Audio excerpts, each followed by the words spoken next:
Bismillahir Rahmanir Rahim. Welcome to our third lesson of our simplified Tajweed series, which is a series of Tajweed lessons introduced by Quran University, uniquely designed Quran learning management system with the purpose of introducing Tajweed in a modern and easy approach. Through this series of lessons, you will be introduced to Tajweed rules using a unique, modern and innovative approach to teach Tajweed that utilizes the color codes of Mushaf al-Tajweed as a common denominator that links those lessons to Tajweed rules. With such approach, we aim to make the understanding of Tajweed rules much easier and to practically help you to apply those rules while reading the Quran. So let's start, Bismillahir Rahmanir Rahim, with our topic for this lesson, which is articulation and characteristics of Arabic letters. The objectives of this lesson are set to allow you to realize the difference between Ottoman script and normal text, and then help you to realize the importance of studying articulation of letters and their characteristics, and then help you to differentiate between the letters of the spoken alphabet versus those of the written one, and understand what causes sound, the pathway, airway it passes through as it comes out, and what modifies and alters its characteristics. And in order to do that, we'll be introducing some anatomy and physiology of the upper airway. In addition, we will be understanding how the letters in Arabic articulate and what are the articulation zones for those letters, and what are the characteristics of Arabic letters. Let's start by comparing Quranic script, as in Al-Fatiha here, versus a regular text like this saying of Al-Shafi'i rahmatullah alayh. Now, we'll compare first by the way of writing it and the letter used. In the Quranic script, we realize that the letters are a bit different from the regular font here, because we use what we call the Ottoman script. And in the regular normal text, we use regular font. Now, in terms of reading, the grammar rules applies on both of the two cases, while Tajweed rules applies only on Quranic script, and it's not applied upon reading the regular normal text. So, what's the importance of learning articulations and characteristics of letters? Why should we learn that? Let's take an example, a verse of the Quran. قال عسى ربي أن يهديني سواء السبيل. The word عسى means might. عسى has a letter seen in the red here. So this S seen, if we don't pronounce it properly, if we don't articulate it properly and give it the right proper characteristics, it could be altered into a different letter. Let's take an example. If we fatten this seen, it will look or sounds like a sad, and that will convert this word to a totally different word, asa or asa. Now, the difference between these and asa in meaning is significant. Asa means to disobey, and asa means a stick, while asa means might. And as a result of not pronouncing it properly, not articulating it, or providing the proper characteristics of the letter seen, we ended up by a totally different meaning. So the meaning has completely changed due to the error in pronunciation. The alphabet and the spoken letters. The Arabic alphabet has 28 letters, while as we speak, the spoken alphabet has 29 letters, with one extra letter. It's primarily the written alphabet plus the Hamza, this one. To understand how letters are pronounced, we'll revise some background of anatomy and physiology that will help us understand how sound is generated, and then how such sounds would be modified to produce the letters that we pronounce. Let's start with the relationship between breathing and sounds. Breathing is essential for living beings to make sounds. Although breathing can take place without speaking, yet you cannot speak without breathing. Breathing is a cycle of oscillation between inhalations and exhalations. The going up part of the wave is called inhalation, followed by exhalation, followed by inhalation, then exhalation, and it continues. The cycle continues. Inhalation is sucking the air into the lungs. entering mainly through the nose, occasionally through the mouth, and passing through the airway, while exhalation is pushing the air out of the lungs, passing through the airway and leaving out mainly through the nose and occasionally from the mouth. When we speak, our normal breathing, i.e. inhalation and exhalation process, is slightly altered. Although the inhalation is the same almost, yet exhalation is different. First difference is that most of the exhaled air comes out from the mouth while speaking. Exhaled air confronts resistance as it passes through the airway, generating sounds. Such resistance can occur anywhere across the airway. First at the vocal cords, in the larynx, then at the articulation points such as the uvula, tongue, lips, or a combination of those. In addition, there are several factors that might affect the features of the produced sound. For example, bending the tongue towards the molar produces the letter dad, yet raising the same tongue but towards the palate produces the sound id. So between od and id, they sound similar, but they're not the same because of such minor changes in the way we obstruct the passage of the air as it comes out from the mouth. So let's compare regular exhalation versus sound-associated exhalation.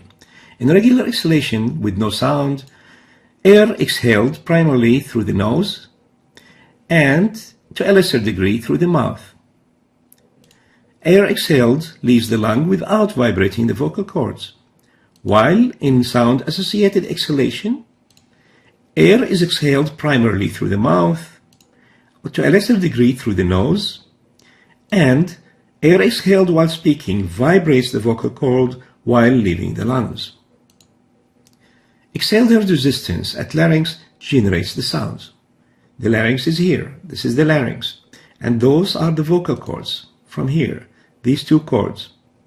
If we perform what we call laryngoscopy, in which we push a small camera on the tip of a little fine tube through the mouth towards the larynx, then we'll be able to see the vocal cords from above. And that's how we see the vocal cords from above using the laryngoscope. And those are the two vocal cords as seen from above through the laryngoscope. And now let us watch a short video that shows the vocal cords through the laryngoscope during speaking and shows us the breathing-speaking coordination.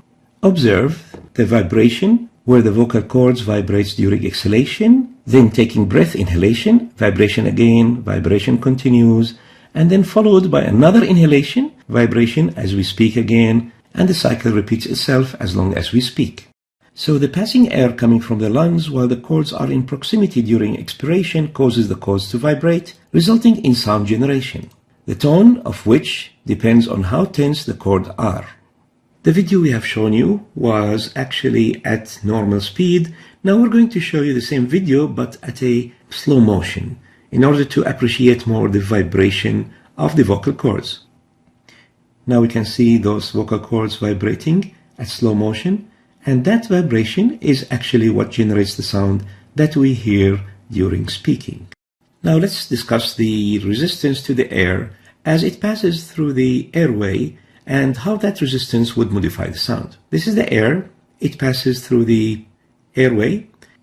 The first resistance is faced by the vocal cords in the larynx, and then it passes through the throat, and some of the exhaled air passes from the nasopharynx into the nasal passages and through those through the nasal cavity to the outside. While most of the air passes through the oral cavity, first it is obstructed by the uvula, then comes the hard palate obstruction, and the major player in such obstruction would be the tongue, and also the teeth, which could obstruct at the front or the sides, and the final obstruction comes from the lips. We've put a man into the magnetic resonance imaging machine, and we're going to show you the MRI taken of his head, showing the changes that happens in the air pathway as he speaks.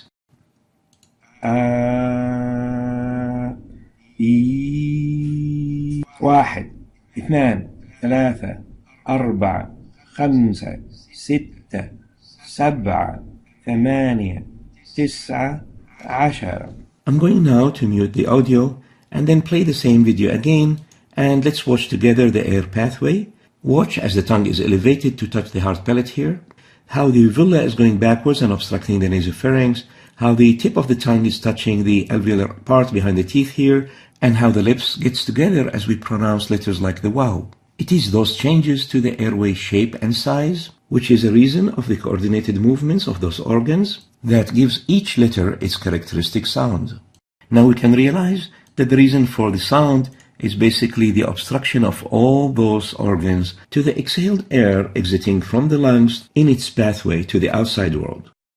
The larynx, the uvula and soft palate, the tongue, the hard palate, the teeth, and the lips, in addition to the nasal cavity. A major factor that gives the letter its unique sound is basically the point at which it faces the maximum resistance and obstruction of the air that is coming out of the lungs during pronouncing that letter. And we call that point the articulation zone, or the point of articulation, or the place of articulation. And we can determine that point by undergoing 4 steps. First step is adding a hamza before the letter. So if the letter is a ba, we will say ab. Second, make sure that that letter is sakin. It has silence. Ab. This is the sukoon sign. And then now we pronounce it. Ab. And as we pronounce it, pronounce the combination of the hamza and the ba and the sukoon. Now we can determine the site of the articulation point by checking the area or the point of maximum interruption, the zone of maximum obstruction. For example, for the ab, we'll find that the voice or the sound has ended at the lips. Ib. These are the lips, and here's the ab ending at the lips site. That's why we call it a labial letter, because its articulation point is at the lips. Similarly, the the sound ends at the mid-throat. Here is the mid-throat, and it ends up at the mid-throat, so it's called a throat letter. Ends up at the deep throat, so it is still a throat letter, but a bit different from the Now with one more example, is a vowel. There's no real obstruction to the As it causes the vibration of the vocal cords, it continues to exit without no real obstruction. And that's why we call it a jawf letter, which means the depth of the interior, since it's coming from below the larynx, from the jawf. And is the main vowel upon which other vowels such as the E and the O are based. Now we have gained enough background to understand the Arabic letters articulations point or zones. Let's start with the first one. We're starting with the jawf letters, and these are letters that are coming from below the larynx. We call it huruf jawfiyya, and they are actually the vowels. The first vowel is and with a minor modification of the where we bring the lips together, we get the second vowel, which is oo. Similarly, with another modification of the where we depress our lower jaw, e. So oo, e are the 3 vowels of Arabic. Now we'll go to the throat letters. The throat letters, or al-huruf al-halqiyya, are 3 categories. The lower throat, those coming from the lower throat, al-hamza, al-ha, and from the mid throat we have the and the and from the upper throat we have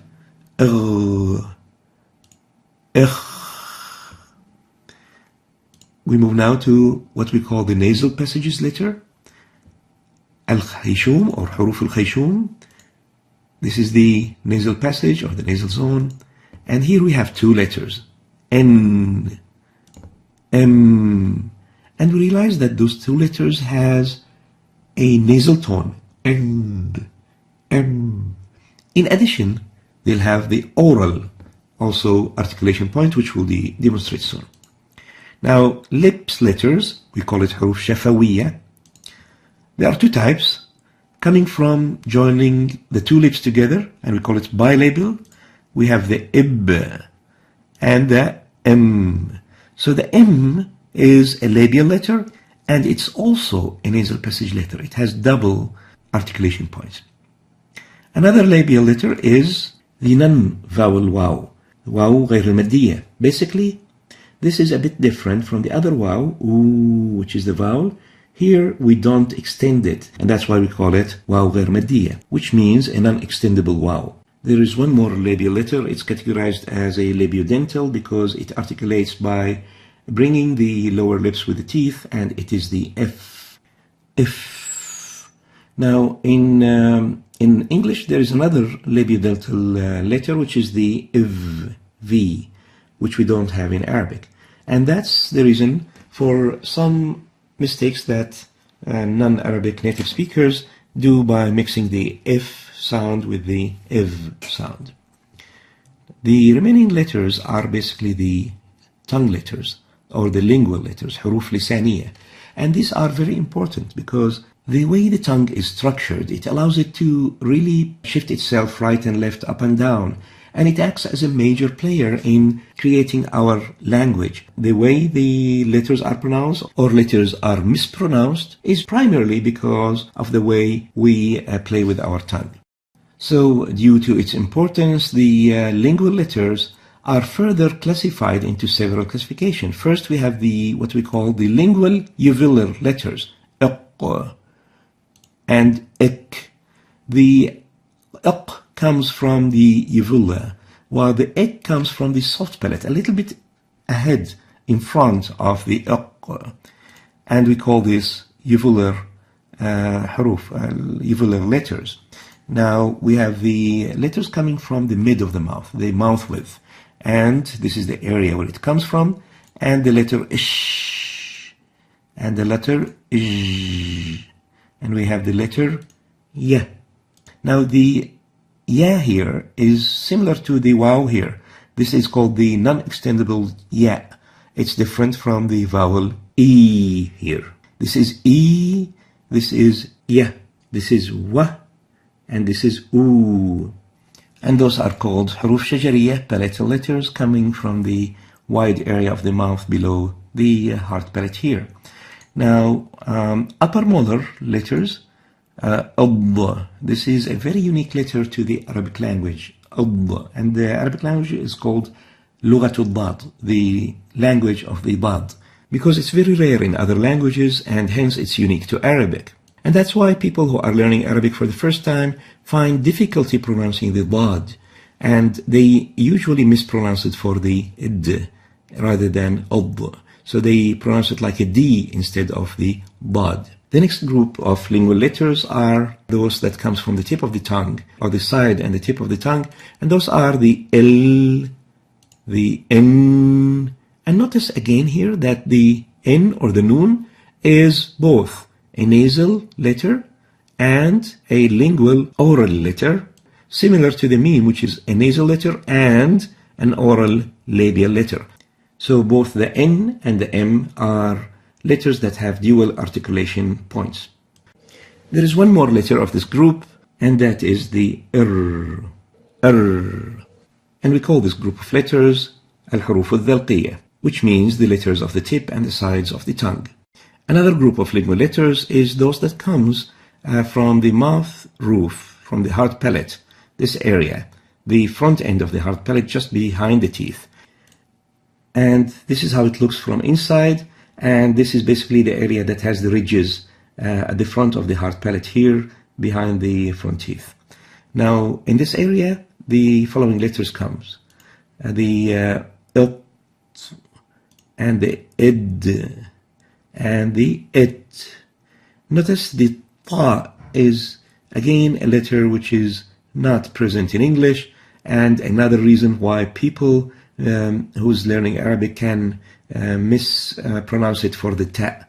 Ta is different from ta, it, and the it is in between. And those letters, we call it alveolar letter, and in Arabic it's called الحروف النطعية. Another group is the letters that comes near the gum, and this is the gum here, and where the teeth is, and another and we have Now, ith and ith are there in English, but the ov is not there. And accordingly, this is another area for mispronunciation for English speakers who are learning Arabic. They usually have a difficulty pronouncing the va.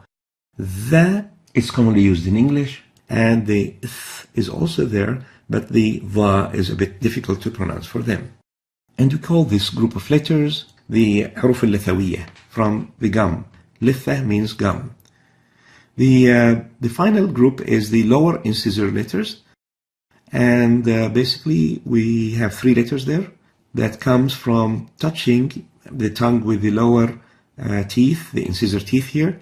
And here we see the incisor teeth, and the black arrow points at the articulation area of those letters where the tongue touches the teeth. And the first letter is and us. And we realize that those letters has something in common. They do all have a whistling sound, and that's why we call them in Arabic حروف الصفير, the whistle letters. Let us take 2 letters that share the same articulation point. For example, 2 tongue letters from the alveolar letters group. They share the same articulation zone here, where the tongue meets the front part of the ridged hard palate. We have the ut and it. We have now the question, which is, how can we differentiate those letters sharing a common articulation zone? And to answer that, we look at those 2 letters. These 2 letters sound almost the same, ut, it, but they are actually not identical. The sound is not exactly the same. There is a difference between the 2. These 2 letters sound almost the same because they share the same articulation zone. But they are not identical in their sound because each has a different characteristics group. So basically, we can conclude that letters' characteristics are features that gives the letter its unique sound and which differentiates it from sister letters sharing the same articulation zone. Let's look at an example of such characteristic. For mim and nun, those 2 letters have what we call an alternative airflow that causes the Ghunna characteristic of the mim and nun. Ghunna means a nasal tone. And to understand the cause of Ghunna, we have to understand that exhalation has 2 roots for the exhaled air, mainly through the mouth and to a lesser degree from the nose. Now, this alternative airflow during exhalation from the nose is exaggerated in those 2 letters, the mim and nun, giving them a unique nasal tone characteristic, which is called Ghunna. So, the mim and nun has a dual articulation. Each has 2 articulation zones, one nasal and one oral. The nasal articulation zone is located at the nasal cavity, and basically it's for both the mim and nun. While the mim has an other articulation zone, which is from the lips, where it has a bilabial articulation zone, and accordingly the mim has the oral articulation from the labial, the 2 lips together, and the nasal articulation, which gives the mim the Ghunna characteristic.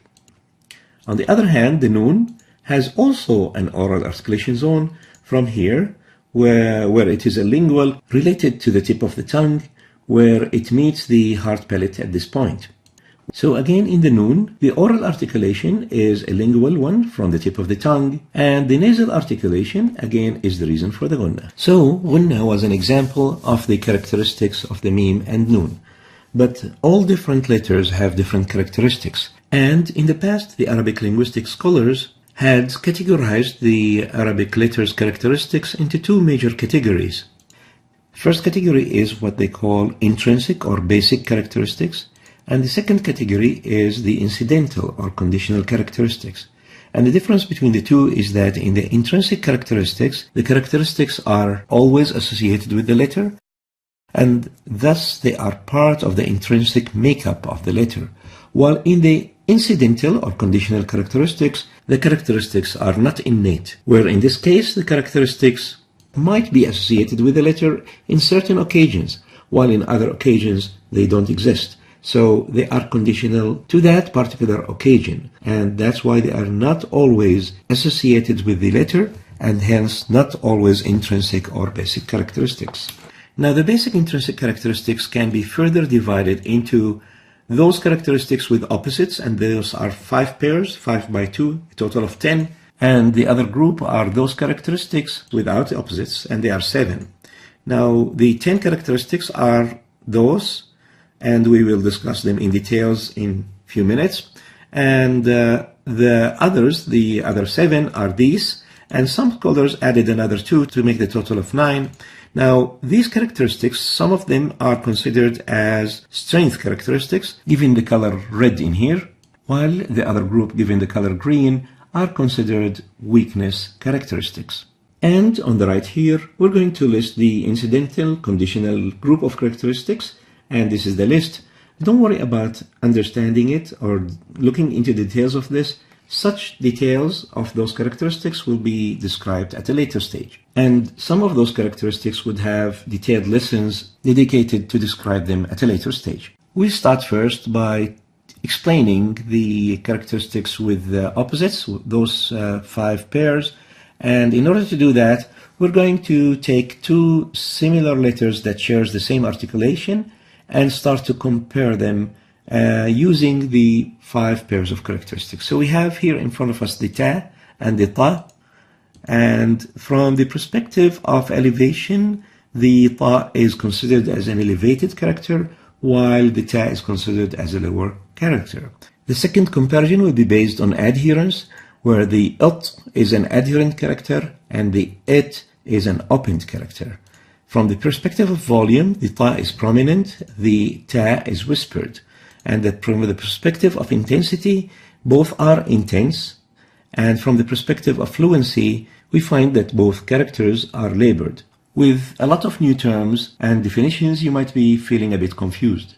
So please don't be overwhelmed. All these new terms and definitions would be described to you in details, and you'll understand them in depth as we go through the coming few slides. And we'll start with the first 2 characteristics. Now, the ta on this right side and the ta on the left side, and we're going to look at the 2 opposing characters related to these 2 letters. On the left, we have the characteristic of elevation, isti'la, and on the right, we have the characteristic of istifal, depression.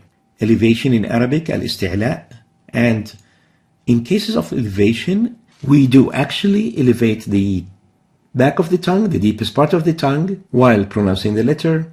This is elevated towards the hard palate, and here the deepest part of the tongue being elevated upward. While in case of depression, it's the opposite. So as we pronounce the ta, it, we are lowering the deepest part of the tongue while pronouncing the letter it, compared to the tongue being elevated here. So in the it, we have an isti'la, elevation characteristic, while in the it, there is a depression or istifal characteristic.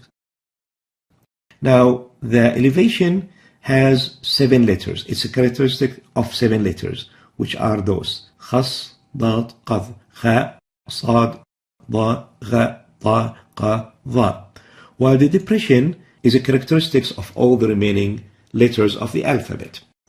Now we're going to go to the next pair of opposite characteristics, and on the left side we have for the ta, adherence for al-itbaq in Arabic, versus the opening, al-infitah.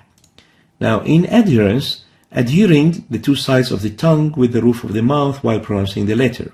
So, if this is the mouth, and this is the 2 sides of the tongue adhering to the roof of the mouth.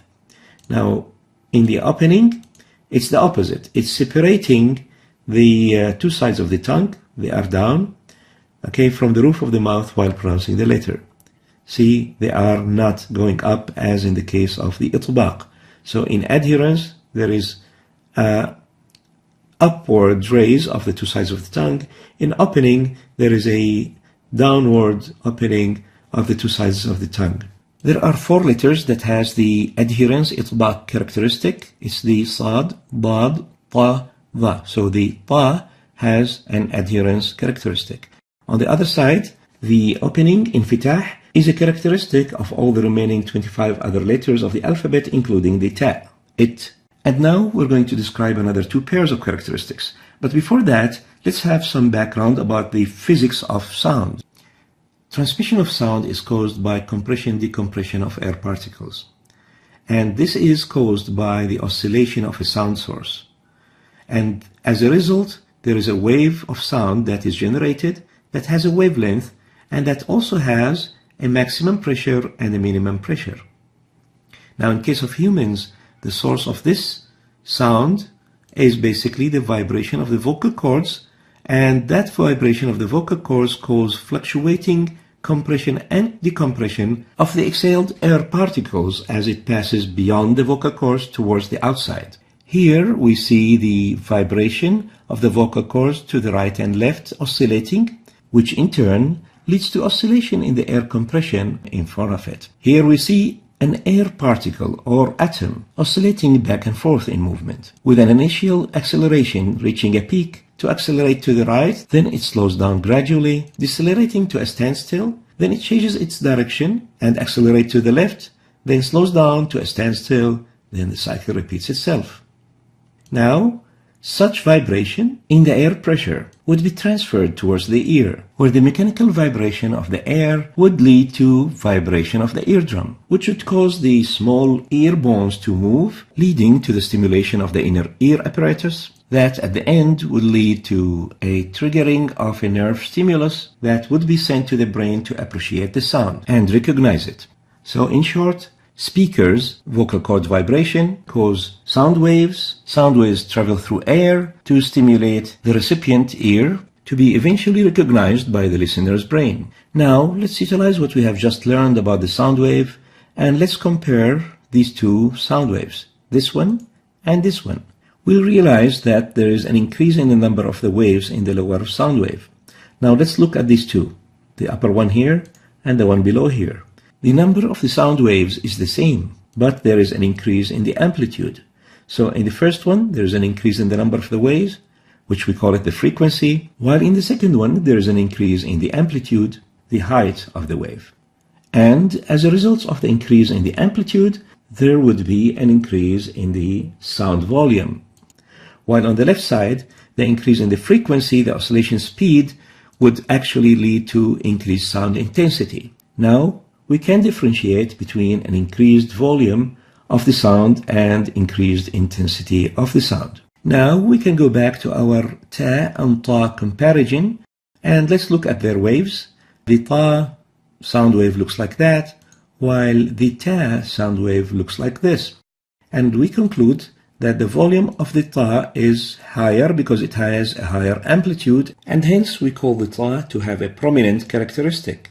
While on the other hand, the ta has a smaller amplitude, and accordingly the volume is lower, so we give the ta the whispered characteristic.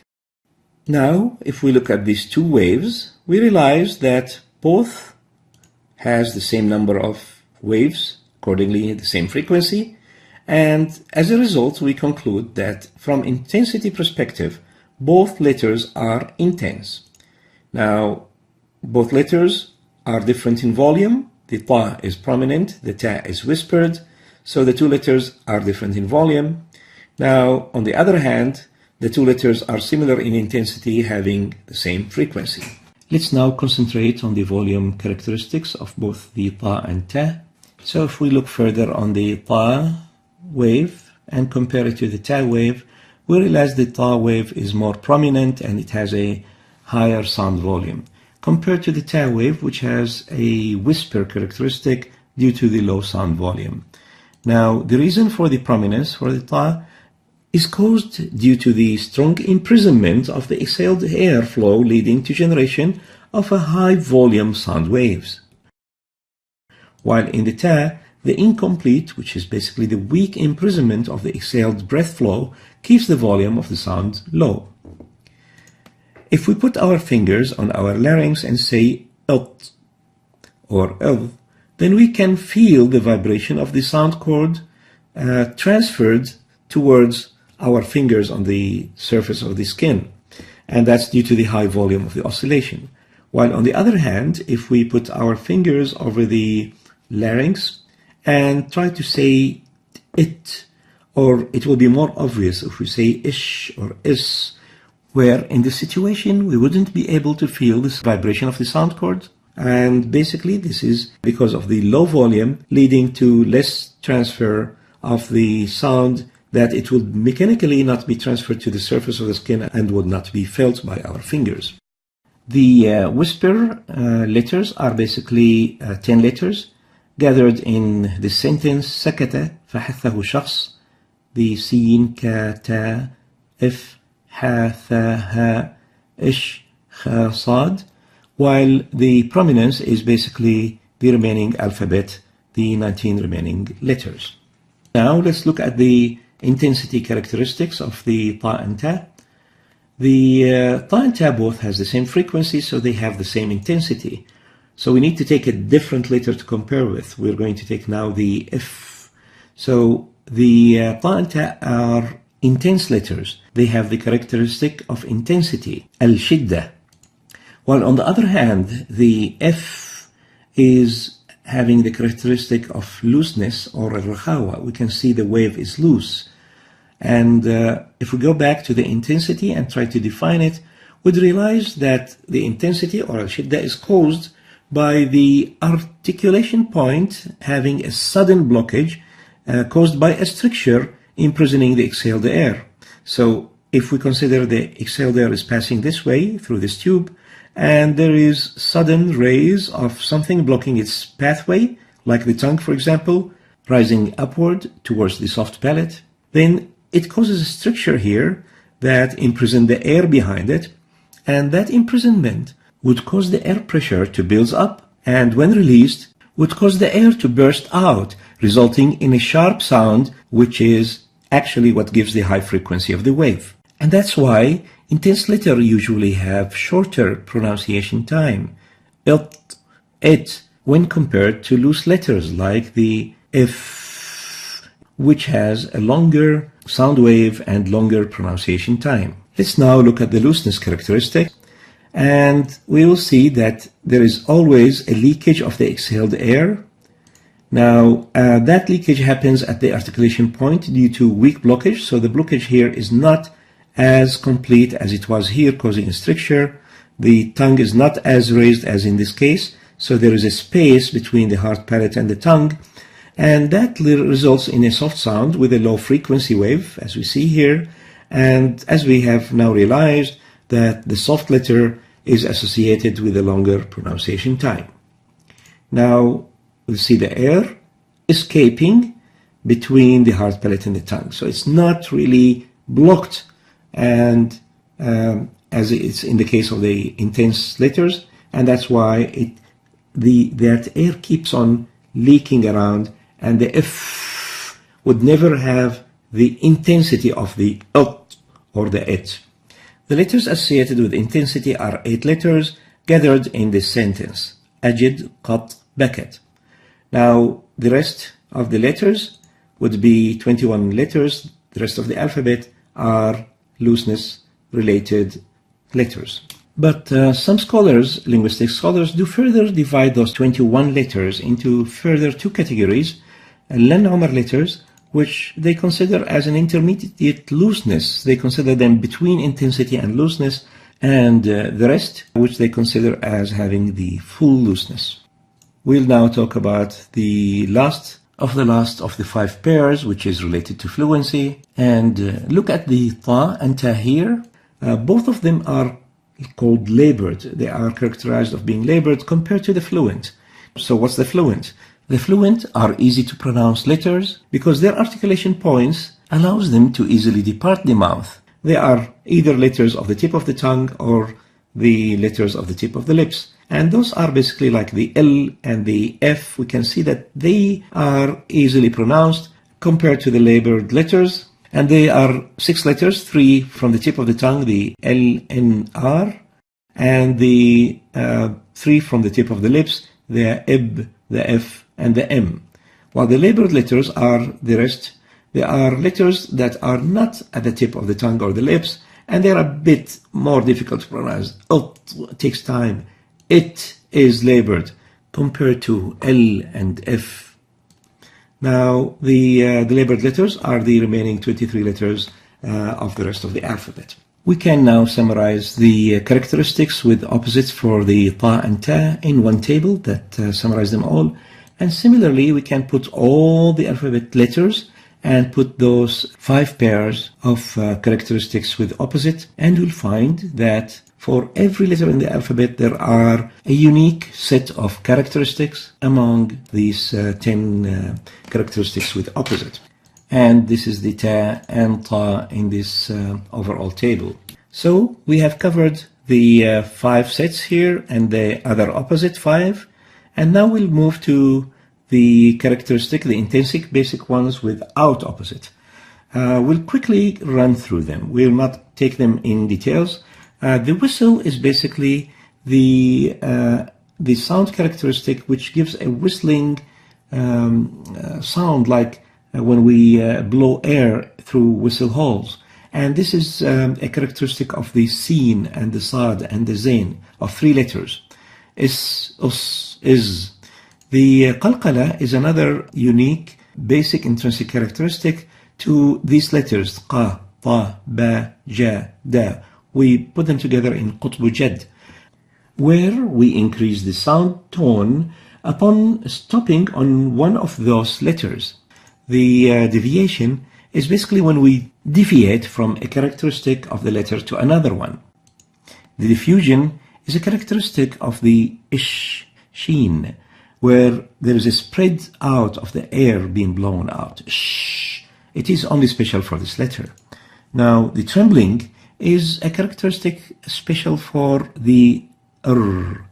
Trembling of the r is caused by multiple brief complete blockages in a row caused by the tongue, leading to a vibration of the sound of the r. Lengthening is a characteristic of the letter dad, and it's due to coexistence of its other characteristics, elevation and loudness together. It's very unique for the dad. Now, nasalization or ghunna is a very important characteristic of both letters, the m and the nun. The m, n, those 2 letters have, as we mentioned before, dual articulation. The nasal articulation allows the air to pass through the nasal passages, generating the nasal tone of the sound of the meme and nun. Again, don't forget, this is no more than an introduction. You don't need to remember anything about those. All what you need to remember is that there is intrinsic basic characters with opposite and another group of characters without opposite. You'll have enough time to understand each of those characteristics, which will be explained in details in the future lessons of this simplified Tajweed series.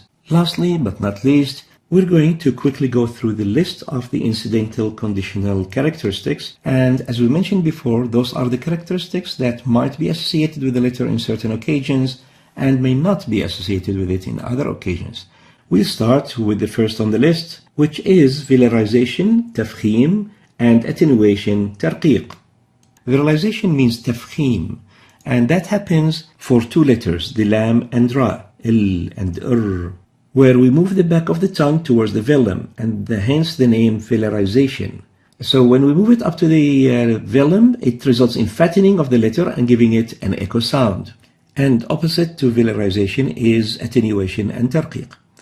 The other 2, which is basically to cover, akhfa, or to uncover, idhar, which means to show, and merge or idgham, which means to bring 2 together, are all those are characteristics of the nun and meme, and they are incidental characteristics of those 2 letters, and they appear in the rules of the nun sakina and tanween, and nun sakina with tanween, and the silent meme, the meme sakina, and in the stressed meme and nun, al-meme wa nun al-mushaddadatain.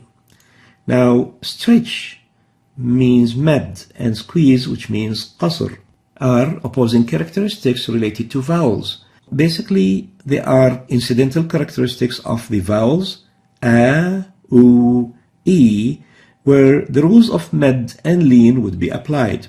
Then we have the vowel movements, the haraka, and opposite to it is the still, the sukoon. Any Arabic letter can be activated, which means given a characteristic of vowel movement, haraka, or deactivated, which means being deprived from such mobility, and that's what we call sukoon. Again, don't worry about these. All these again will have its own lessons that will describe each one of those in details later on. Last but not least is the qalqala, where qalqala is a characteristic that increase sound tone upon stopping on one of these letters, qa, ta, ba, jim, dal.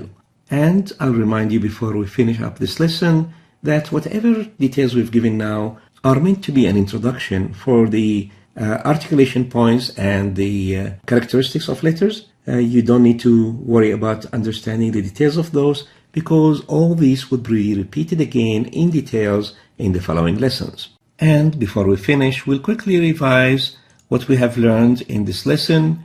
We have learned about the difference between the Ottoman script and the normal text, and the difference between the spoken Arabic alphabet and the written one, and the importance of studying the articulation of letters and their characteristics.